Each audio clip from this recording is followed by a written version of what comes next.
Welcome to exam विवेचना। तो दोस्तों, जैसा कि आप लोगों को पता है, हम अपने चैनल पर डिस्कस कर रहे हैं महत्वपूर्ण प्रश्नों की सीरीज। ठीक है, तो आज की जो वीडियो रहने वाली है ये रहेगी काव्यशास्त्र और आलोचना के 100 प्लस महत्वपूर्ण प्रश्न। जितने भी ये प्रश्न हैं आपकी प्रत्येक परीक्षा के लिए मोस्ट मोस्ट इंपॉर्टेंट रहने वाले हैं।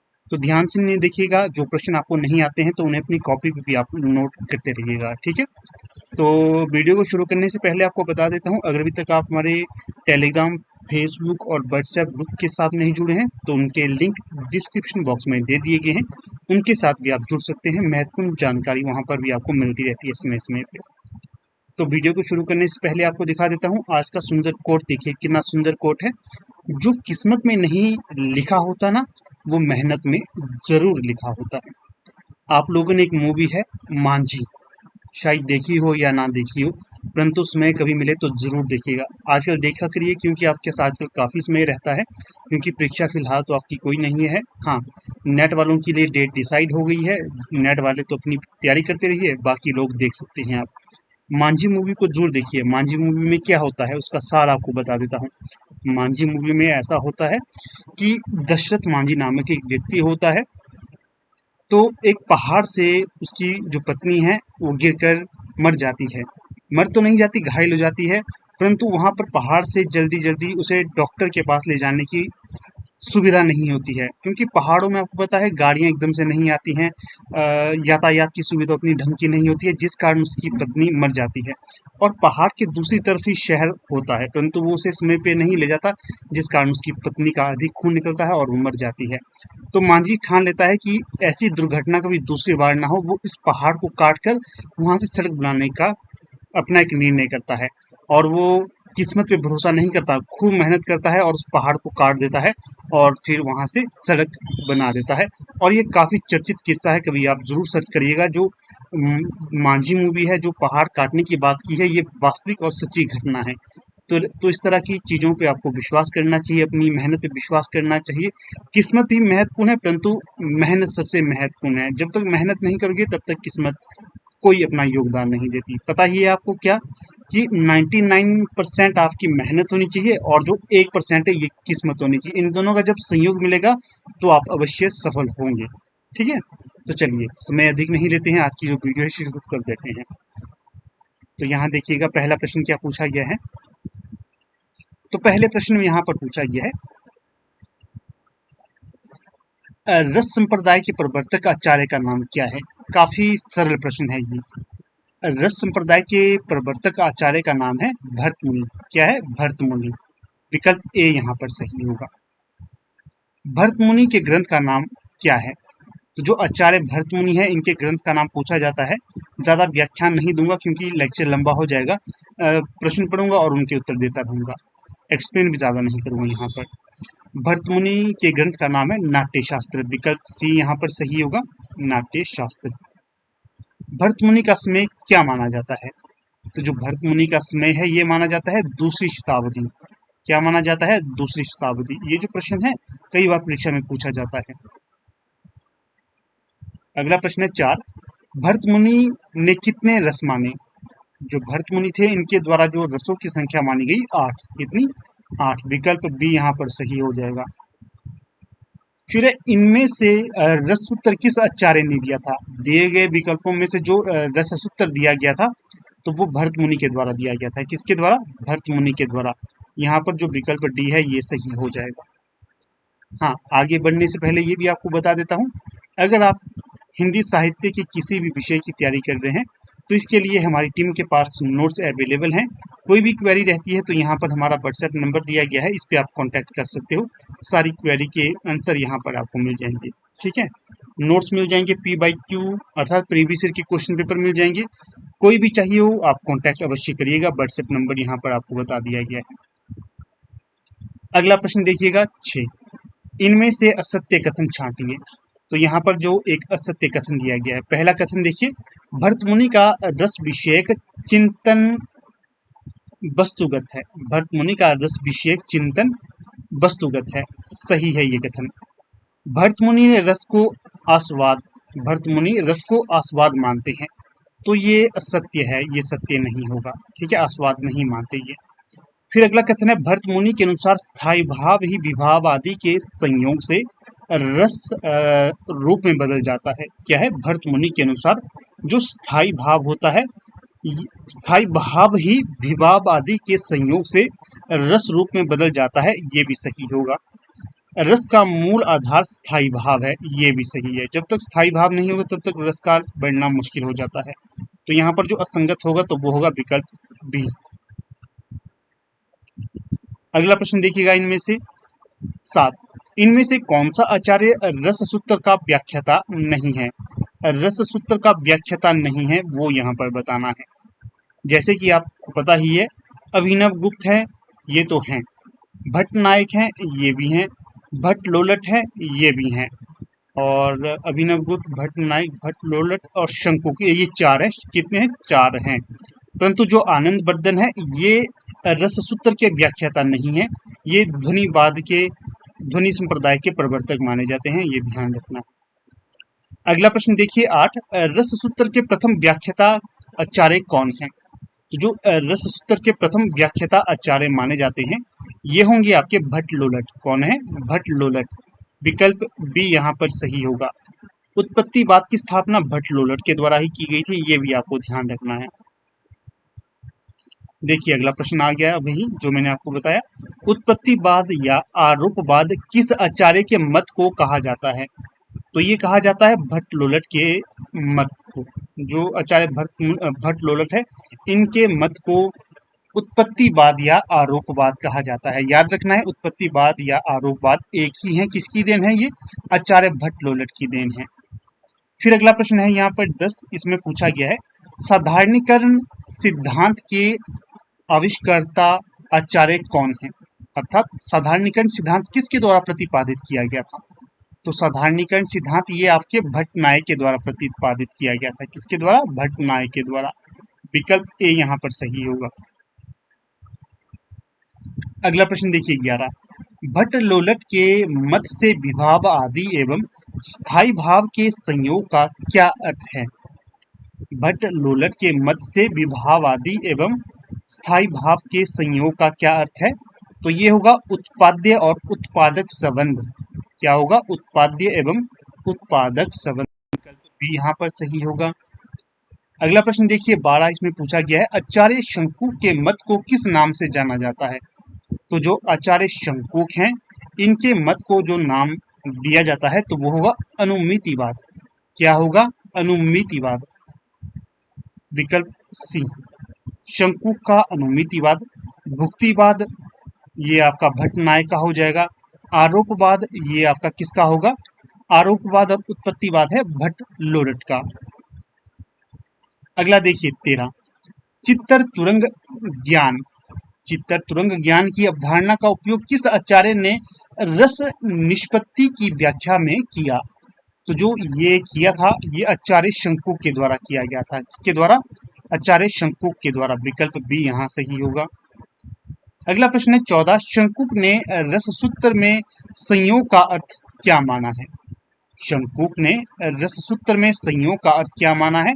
तो ये माना है अनुमिति। क्या माना है? अनुमिति। विकल्प डी यहाँ सही होगा। फिर प्रश्न है 15, इसमें क्या पूछा गया है? भुक्तिवाद किस आचार्य के रस निष्पत्ति संबंधी मत का नाम है?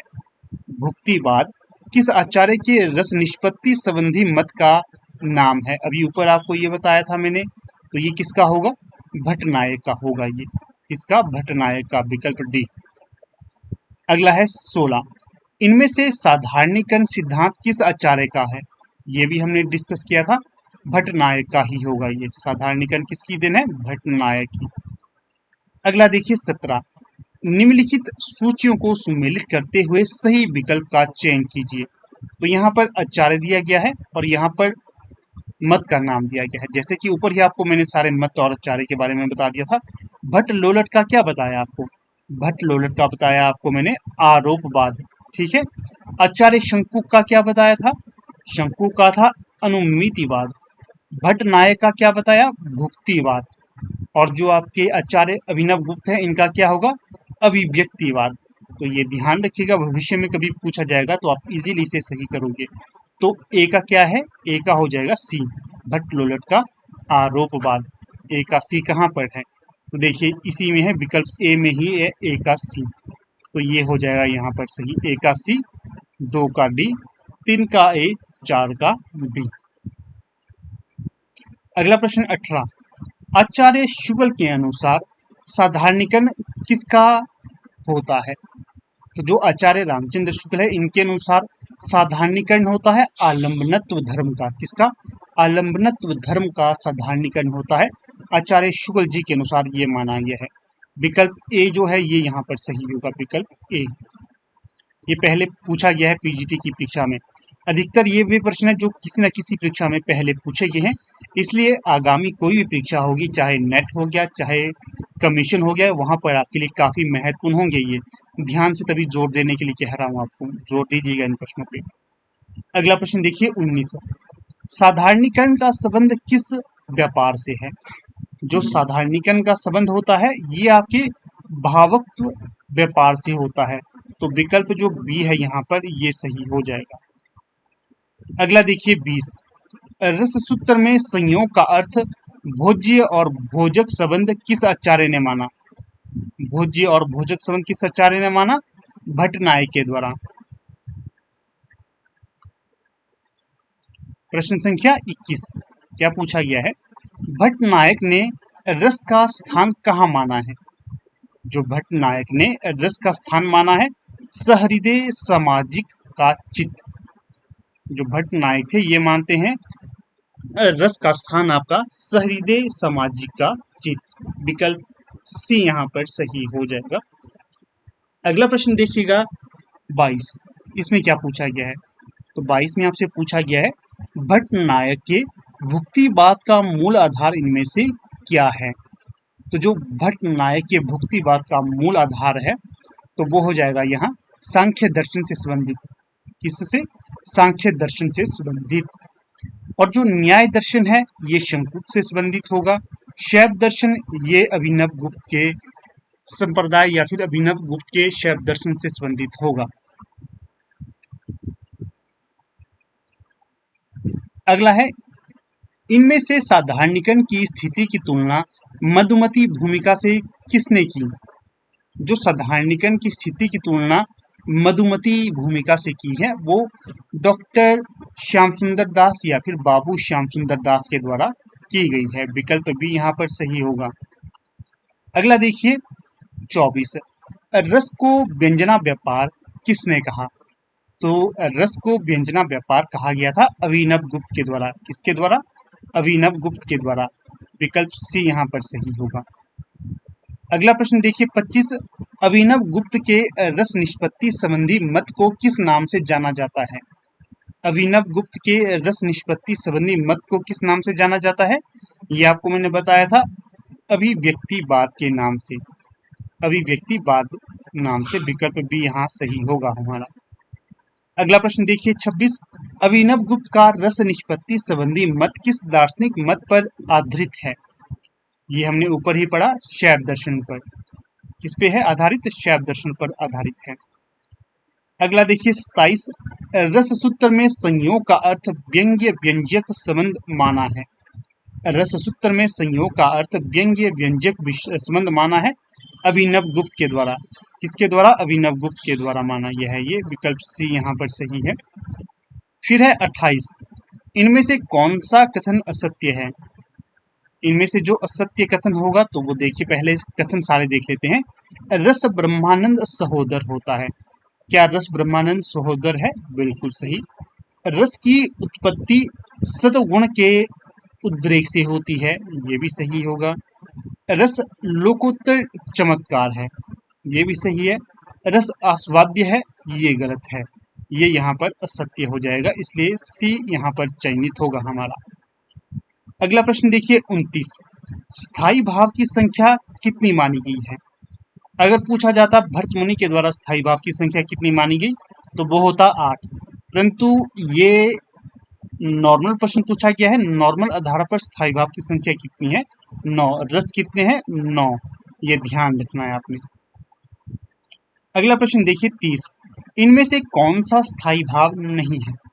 तो देखिए शोक, भय, विस्मय, ये हैं आपके स्थायी भाव, परंतु जो हर्ष है ये स्थायी भाव के अंतर्गत नहीं आता है, तो इसका आपने ये ध्यान रखना है।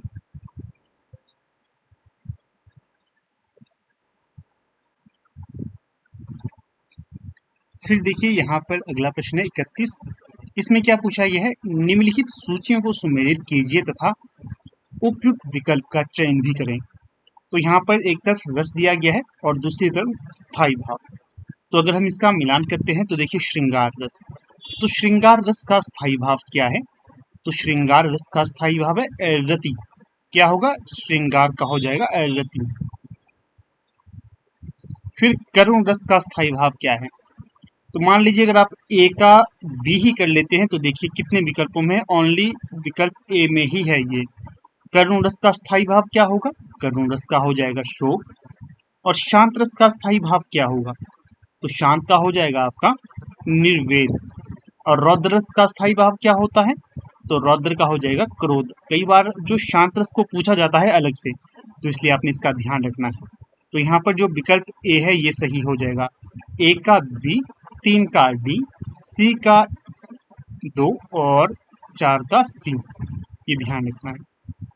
अगले प्रश्न को देखिए 32। इसमें क्या पूछा गया है, किस रस को रसराज की संज्ञा दी गई है। तो जो श्रृंगार रस है इसे रसराज की संज्ञा भी दी जाती है, तो इसका ध्यान रखना है। कई बार ये भी प्रश्न पूछा जाता है श्रृंगार किस तरह से लिखा जाता है, तो श्रृंगार लिखने का ये सही रूप है, अशुद्धि नहीं है यहाँ पर इसकी, ठीक। अगला देखिए 33। आलंबन की चेष्टाओं को क्या कहा जाता है, तो आलंबन की चेष्टाओं को कहा जाता है उद्दीपन। क्या कहा जाता है, उद्दीपन। ध्यान रखिएगा इस प्रश्न का भी, ये भी महत्वपूर्ण है। अगला प्रश्न है 34। इसमें पूछा गया है, आश्रय की चेष्टाएं इनमें से किस वर्ग के अंतर्गत आती हैं। तो आश्रय की चेष्टाएं जो वर्ग में आती हैं तो उसे कहा गया है अनुभाव। अनुभाव के अंतर्गत आश्रय की चेष्टाएं आती हैं, विकल्प ए यहाँ पर सही होगा। अगला है 35। सात्विक अनुभावों की संख्या कितनी मानी गई है। सात्विक अनुभावों की संख्या मानी गई है 8। कितनी, 8 मानी गई है। अगला प्रश्न देखिए 36। संचारी भावों की संख्या कितनी मानी गई है। तो जो संचारी भाव है इनकी संख्या 33 मानी जाती है। कितनी, 33, विकल्प सी यहाँ सही होगा। अगला है 37। इसमें पूछा गया है, भाव का बोध कराने वाले कारण क्या कहलाते हैं। जो भाव का बोध कराने वाले कारण होते हैं वे कहलाते हैं अनुभाव। यहाँ पर सही विकल्प हो जाएगा विकल्प डी, ठीक है, डी सही हो जाएगा इसका।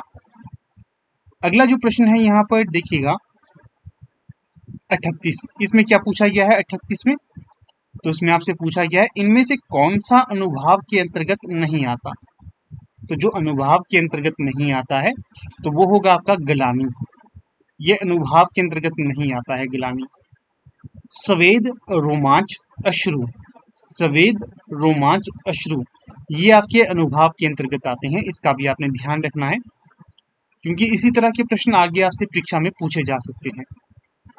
फिर प्रश्न है 39। इनमें से संचारी भाव कौन सा है। यहाँ पर आपके समक्ष 4 विकल्प दिए गए हैं, इनमें एक संचारी भाव है तो वो बताना है। तो देखिए जो संचारी भाव है वो होंगे आपके अपस्मार, ब्रीडा, अवहिथा, ये सारे के सारे हैं आपके संचारी भाव। विकल्प डी यहाँ पर सही होगा। अगला है 40। इसमें क्या पूछा गया है, असूया इनमें से किस वर्ग में आएगा। तो जो असूया है ये है आपका संचारी भाव, ठीक है, तो ये आएगा सी के अंतर्गत, संचारी भाव के अंतर्गत। अगला प्रश्न 41। निम्न सूचियों को सुमेलित करते हुए सही विकल्प का चयन कीजिए। तो यहाँ पर जो सुमेलित करते हैं सूची 1 और सूची 2 के साथ, तो देखिएगा जो गर्व है ये कहाँ पर आता है, गर्व आपका ये आता है संचारी भाव के अंतर्गत। और अश्रु, अभी हमने ऊपर देखा था अश्रु किसके अंतर्गत आता है, तो अश्रु आता है अनुभाव के अंतर्गत। और रति, रति क्या है, रति है आपका स्थायी भाव। और वत्सल, ये जो वत्सल है ये क्या है, ये वात्सल्य रस के अंतर्गत आता है। इस प्रकार से जो यहाँ पर सही रूप होगा तो वो होगा ए का बी। ए का बी कहाँ पर है? विकल्प 2 में ही ए का बी है, 2 का सी है, 3 का डी है, 4 का ए है, इसलिए जो विकल्प बी है यहाँ पर ये सही हो जाएगा। अगले प्रश्न को देखिएगा 42 को। इसमें क्या पूछा गया है आपसे? इसमें पूछा गया है निम्न कथनों में से असत्य कथन छांटिए। तो यहाँ पर एक असत्य कथन है, उसका हमने चुनाव करना है। कथन 1 है उग्रता संचारी भाव है। जो उग्रता है ये संचारी भाव है, हाँ जी सही है। विभावादि के विशेषत्व का परिहार साधारणीकरण है। विभावादि के विशेषत्व का परिहार साधारणीकरण है, ये भी सही है। शोक करुण रस का स्थायी भाव है। शोक करुण रस का स्थायी भाव है, ये भी सही होगा। और अगला है साधारणीकरण रसास्वाद के बाद की प्रक्रिया है। साधारणीकरण रसास्वाद के बाद की प्रक्रिया है, ये असंगत हो जाएगा। यहाँ पर साधारणीकरण होता है साधारणीकरण, ठीक है। रसास्वादन के बाद तो इसका कोई प्रयोग नहीं होता है, तो जो असत्य होगा विकल्प 2 होगा यहाँ पर। अगला देखिए 43, इनमें से आचार्य विश्वनाथ का मत कौन सा है? तो जो आचार्य विश्वनाथ का मत होगा तो वो होगा विकल्प ए, 43 का ए। ये मत है विश्वनाथ जी का, आचार्य विश्वनाथ का। आश्रय के साथ सामाजिक का तारतम्य हो जाना साधारणीकरण है, ये मत होगा विश्वनाथ जी का।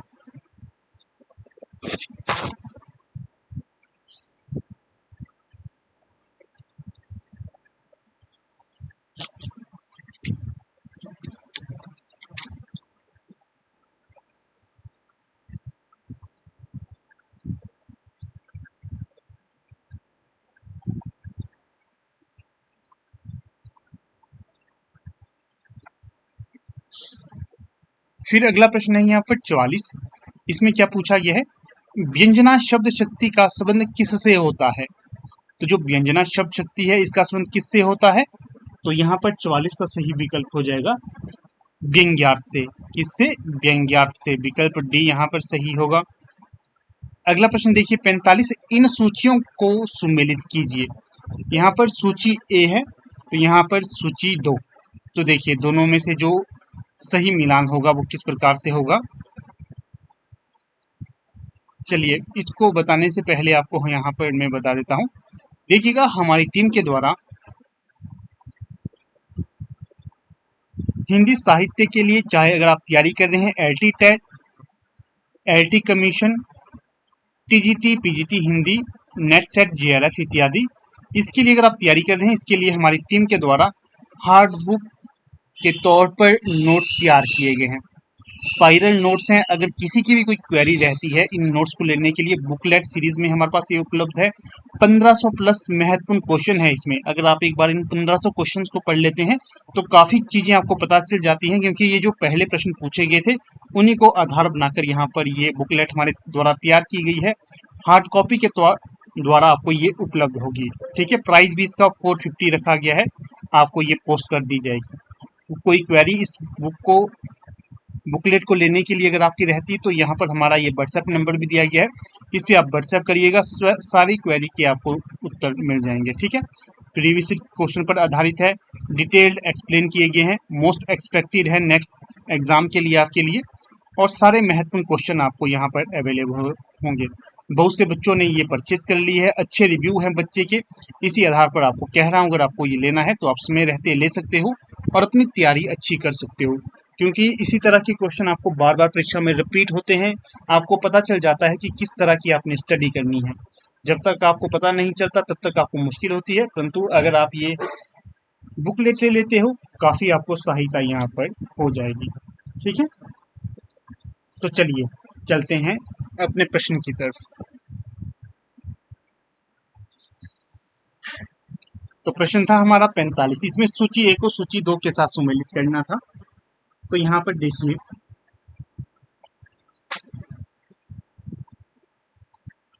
जो लक्ष्यार्थ है ये कहाँ पर आएगा? लक्ष्यार्थ आपका, तो लक्ष्यार्थ होता है लक्षणा के अंतर्गत। इसको बड़ा कर देता हूँ। व्यंग्यार्थ, व्यंग्यार्थ आपका आएगा व्यंजना के अंतर्गत, व्यंग्यार्थ व्यंजना के अंतर्गत।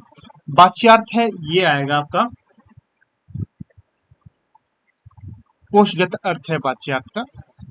अविधेयार्थ ये आपका अविदा के अंतर्गत आएगा। इस प्रकार से सुमेलित रूप ये हो जाएगा यहाँ पर आपका, ठीक है, सूची 1 का सूची 2 के साथ। तो सही जो विकल्प होगा सी। अगला प्रश्न देखिए यहाँ पर 46, इसमें क्या पूछा गया है, रूढ़ि अथवा प्रयोजन के आधार पर किस शब्द शक्ति में अर्थ ग्रहण किया जाता है। तो जो लक्षणा शब्द शक्ति है इसमें अर्थ ग्रहण किया जाता है, विकल्प बी यहाँ पर सही होगा। अगला प्रश्न है 47, किस शब्द शक्ति में अर्थ ध्वनि होता है। तो ये होगा व्यंजना, क्या होगा, व्यंजना के अंतर्गत, विकल्प सी यहाँ सही है। अगला प्रश्न देखिए 48, जब सिंह तलवार लेकर उतरा तो गीदड़ भाग गए, इस वाक्य में कौन सी शब्द शक्ति है। जब सिंह तलवार लेकर उतरा तो गीदड़ भाग गए, इस वाक्य में शब्द शक्ति होगी लक्षणा शब्द शक्ति। कौन सी, लक्षणा शब्द शक्ति, ध्यान रखिएगा, महत्वपूर्ण होगा।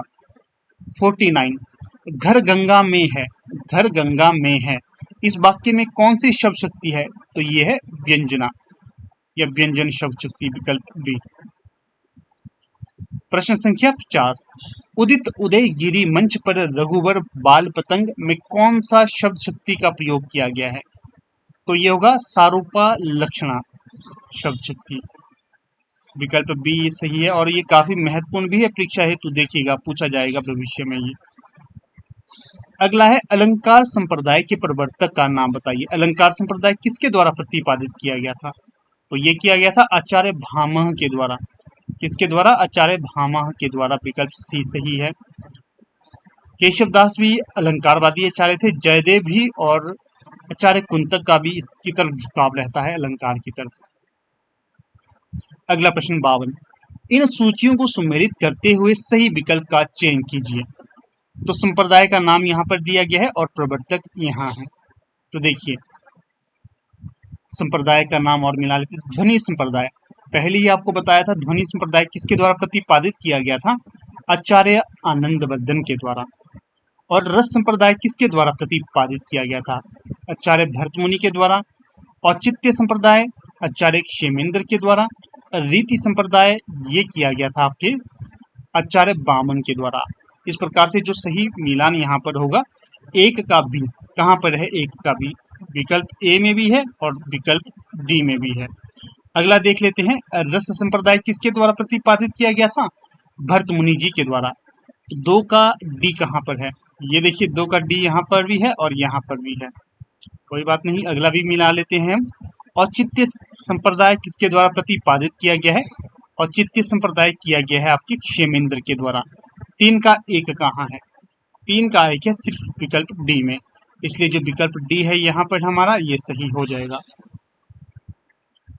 अगला प्रश्न देखिए 53, काव्य शास्त्र के इन ग्रंथों को सूचियों को काव्य शास्त्र के इन ग्रंथों की सूचियों को सुमेलित कीजिए।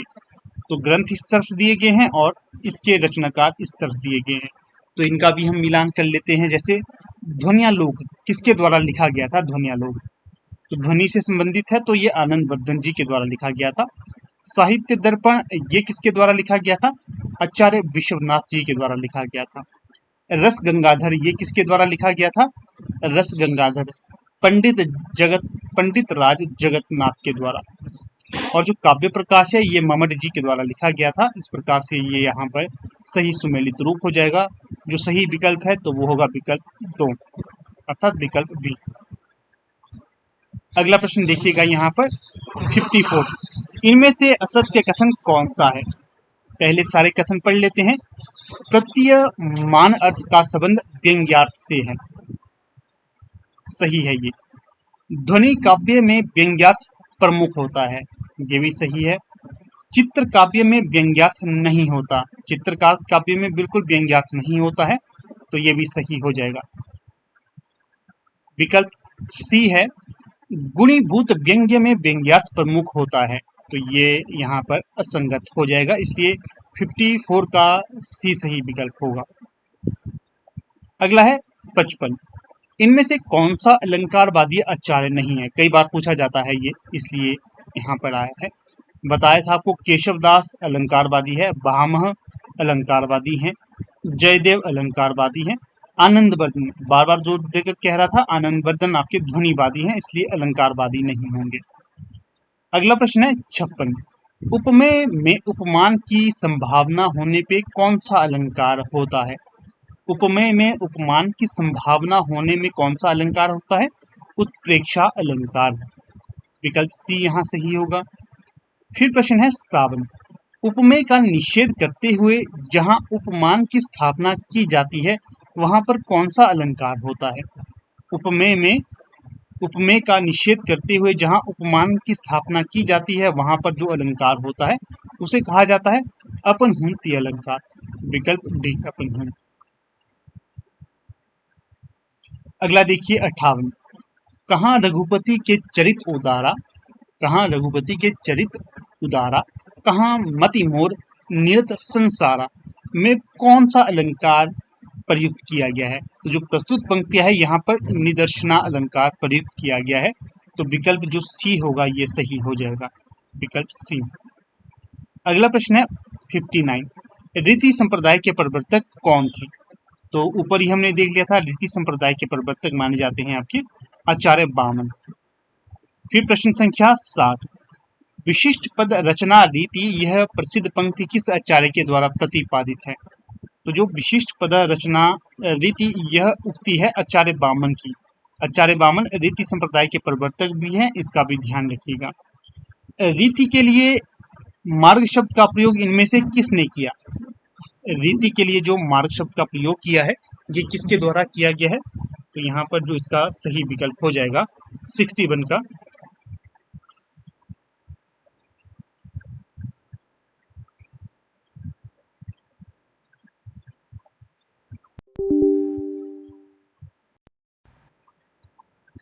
सिक्सटी वन का देखिए जो सही विकल्प होगा, विकल्प ए कुंतक के द्वारा ये किया गया था। अगला प्रश्न है 62। रीति के लिए वृत्ति शब्द का प्रयोग किस आचार्य ने किया है? रीति के लिए वृत्ति शब्द का प्रयोग किस आचार्य ने किया है? तो ये किया है आचार्य ममट के द्वारा। 62 का ए। अगले प्रश्न को देखिए, इसके पश्चात काव्य गुणों की संख्या कितनी है? तो जो काव्य गुणों की संख्या मानी जाती है कितनी है? 10। इसके पश्चात अगला प्रश्न है 64। इनमें से असत्य कथन छांटिए। तो यहाँ पर जो असत्य कथन होगा, तो पहले सारे कथन देख लेते हैं। ममट ने दोषहीनता को काव्य का लक्षण माना है, बिल्कुल सही है ये। नियत वर्ण व्यापार को वृत्ति कहा जाता है, ये भी सही है। पांचाली रीति में माधुर्य एवं सकुमार्य गुण होते हैं, ये भी सही है। फिर सी है, वैदर्भी रीति का मूल आधार ओज गुण होता है, तो ये असंगत हो जाएगा। वैदर्भी रीति का मूल आधार ओज गुण नहीं होता है, तो सी यहाँ पर उत्तर हो जाएगा, सी। अगला प्रश्न देखिए 65। काव्य अथवा नाटक में वर्णित विषय सदैव विशेष होता है, सामान्य नहीं। वह व्यक्ति सामने लाता है, जाति नहीं। यह कथन किसका है? आचार्य रामचंद्र शुक्ल का ये कथन होगा। क्या कहते हैं आचार्य रामचंद्र शुक्ल? काव्य अथवा नाटक में वर्णित विषय सदैव विशेष होता है, सामान्य नहीं। वह व्यक्ति सामने लाता है, जाति नहीं। यह कथन किसका है? आचार्य रामचंद्र शुक्ल जी का। 65 का जो सही विकल्प होगा तो वो होगा विकल्प बी। अगले प्रश्न को देखिएगा, इसके पश्चात अभिनव गुप्त का अभिव्यक्तिवाद किस दर्शन पर आधारित है? ऊपर ही देखा था हमने, ये शैव दर्शन पर आधारित है। साधारणीकरण का संबंध इनमें से किस से है? तो जो साधारणीकरण का संबंध है वो होगा आपका भावक व्यापार से संबंधित। विकल्प बी। शांत रस को महत्व देते हुए किस आचार्य ने तत्व ज्ञान को उनका स्थायी भाव माना है, या तत्व ज्ञान को उसका स्थायी भाव माना है? तो ये अभिनव गुप्त के द्वारा कहा गया था। विकल्प सी यहाँ पर भी सही हो जाएगा। अगला प्रश्न देखिएगा यहाँ पर 69। रस सूत्र में किन दो शब्दों की व्याख्या अपेक्षित रही है? तो ये होगी आपकी संयोग और निष्पत्ति की। कौन कौन से दो शब्द है? संयोग और निष्पत्ति। आचार्य कुंतक ने वैदर्भी, गौड़ी और पांचाली को क्या नाम दिया है? तो जो आचार्य कुंतक थे, इनके द्वारा जो वैदर्भी, गौड़ी और पांचाली को जो नाम दिए गए हैं, तो वो दिए गए हैं सुकुमार, विचित्र और मध्यम मार्ग। वैदर्भी को आचार्य कुंतक कहते हैं सुकुमार, गौड़ी को विचित्र और पांचाली को मध्यम मार्ग। अगला प्रश्न है 71। दृष्टिकूट पदों में कौन सा दोष पाया जाता है? तो जो दृष्टिकूट पद हैं, इनमें जो दोष पाया जाता है तो वो होगा आपका क्लिष्ट दोष, विकल्प बी। अगला है 72। लोक व्यवहार में प्रयुक्त ना होने वाले शब्दों का काव्य में प्रयोग करने पर कौन सा दोष माना जाता है? लोक व्यवहार में प्रयुक्त ना होने वाले शब्दों को कहा जाता है कई बार अश्लीलत्व दोष, अर्थात अश्लीलता उसमें होती है, उस आधार पर ये लोक व्यवहार में प्रयोग नहीं किए जाते हैं, अश्लीलता का दोष कहा जाता है या फिर अश्लीलत्व दोष कहा जाता है। अगला प्रश्न है 73। क्या पूछा गया है इसमें? काव्य में अनावश्यक शब्दों का प्रयोग होने पर कौन सा दोष होता है? तो यहाँ पर जो दोष होता है अधिक पदत्व दोष। क्या कहा गया है? अनावश्यक शब्दों का प्रयोग होने पर अधिक होगा ही ना कुछ, तो फिर अधिक पदत्व दोष कहा जाता है इसमें। अगला है 74। कार्य और कारण में संगति ना होने पर कौन सा अलंकार होता है? कार्य और कारण में संगति ना होने पर जो अलंकार होता है तो वो होता है असंगति, क्योंकि संगति ही नहीं हो रहा है। क्या है? कार्य और कारण में संगति नहीं होनी, वही तो असंगति कही जाएगी, इसलिए असंगति दोष यहाँ पर प्रयुक्त होगा। जो ये ध्यान से पढ़ोगे ना, सारे दोष यहाँ से आपके क्लियर हो जाएंगे। अगला देखिए 75। कारण ना होने पर भी यदि कार्य संपन्न हो रहा है, वहां पर कौन सा अलंकार माना जाता है? तो ये होगा विभावना अलंकार। कौन सा अलंकार? विभावना अलंकार। कारण ना होने पर भी यदि कार्य संपन्न हो रहा है तो वहां पर होगा विभावना अलंकार। अगला प्रश्न देखिएगा 76। कारण सहित उपमेय का उत्कर्ष कहाँ दिखाया जाए, वहां पर कौन सा अलंकार है? पंक्ति क्या है? कारण सहित उपमेय का उत्कर्ष जहां दिखाया जाए वहां पर कौन सा अलंकार होगा? तो वहां पर होगा अलंकार व्यतिरेक अलंकार, विकल्प डी। अगला देखिए 77। कौन सा युग्म इनमें विपरीत लक्षण रखता है? कौन सा अलंकार युग्म इनमें विपरीत लक्षण रखता है? उपमा का रूपक सही है, उपमा का उत्प्रेक्षा, ये उपमा का उत्प्रेक्षा ये भी है।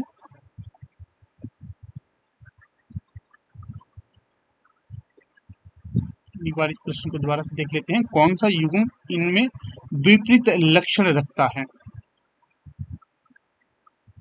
हाँ, ये ठीक है।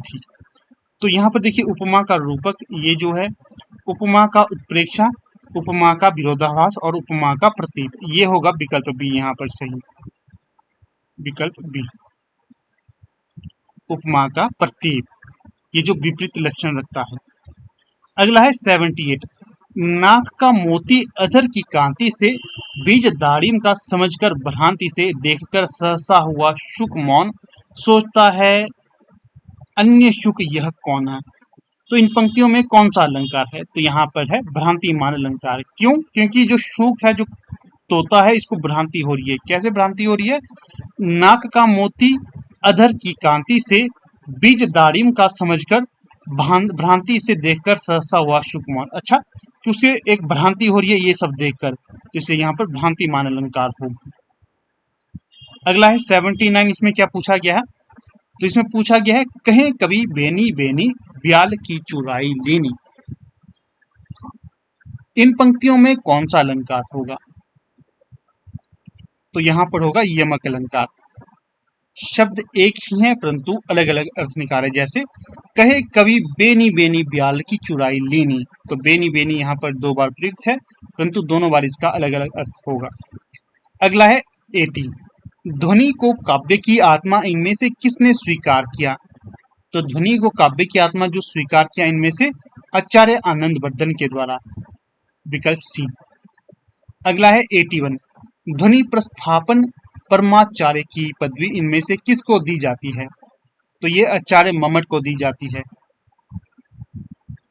अगला जो प्रश्न है 82, इसमें कृतिकार और कृतिका नाम सुमेलित करना है, तो चलिए कर लेते हैं। रस सिद्धांत ये डॉक्टर नगेंद्र की पुस्तक होगी। चिंतामणि आचार्य रामचंद्र शुक्ल की पुस्तक है। कवि प्रिया आचार्य केशवदास की पुस्तक है। भाषा भूषण आचार्य जसवंत सिंह की पुस्तक होगी। इस प्रकार से जो सुमेलित रूप यहाँ पर है विकल्प डी, 1 का डी, 2 का सी, 3 का ए, 4 का बी। अगला प्रश्न है 83, वीर रस प्रधान रचना में कौन सा गुण प्रमुख होता है? वीर रस प्रधान जो रचना है इसमें जो प्रमुख गुण होता है तो वो होता है औज गुण। रोमांटिसिज्म का जन्मदाता इनमें से किसे माना जाता है? रोमांटिसिज्म का जो जन्मदाता माना जाता है रूसो को। 84 का सी सही हो जाएगा। रोमांटिसिज्म का जन्म कब हुआ? तो जो रोमांटिसिज्म का जन्म ये 18वीं शती के अंतिम दशक में स्वीकार किया जाता है, विकल्प बी यहाँ पर सही है। अगला है 86, इनमें से कौन सा कवि स्वच्छंदतावादी कवि है? तो जो जयशंकर प्रसाद है ये स्वच्छंदतावादी कवि, इसका आपने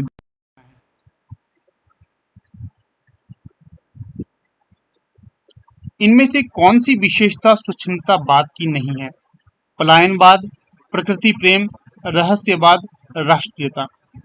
तो जो राष्ट्रीयता ये स्वच्छंदतावादियों की प्रवृत्ति नहीं है या विशेषता नहीं है, बाकी तीनों होंगी।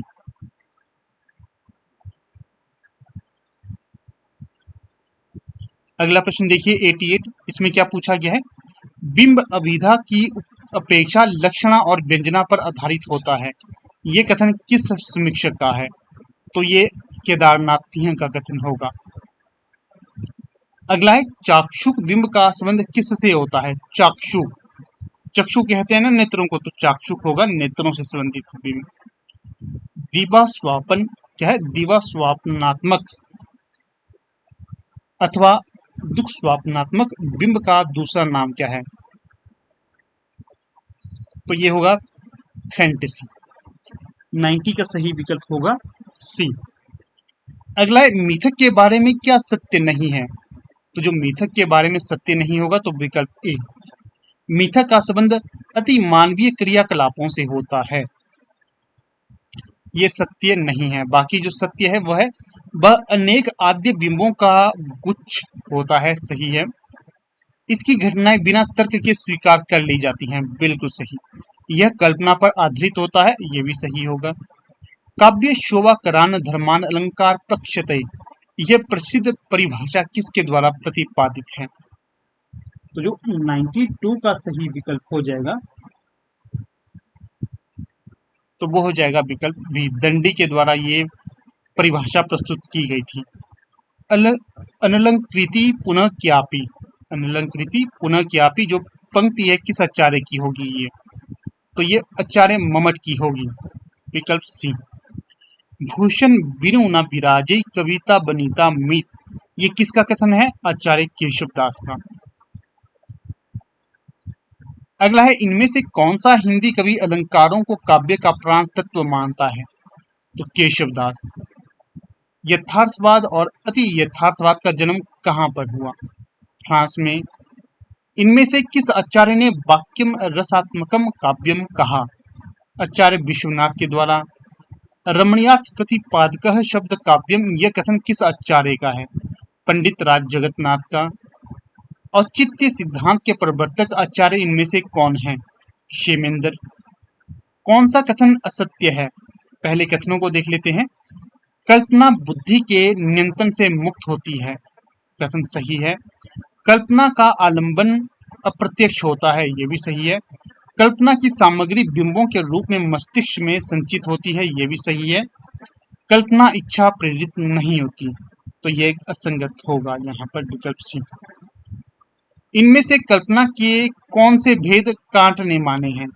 कांट कल्पना के विद्वान माने गए हैं, तो भेद देखिए कांट के द्वारा कौन से माने गए हैं? तो वो है पुनर्निर्माण करने वाली कल्पना सही, उद्भावक कल्पना ये भी है, सौंदर्य बोधक कल्पना ये भी है, इसलिए जो उपयुक्त सभी ये होंगे सही।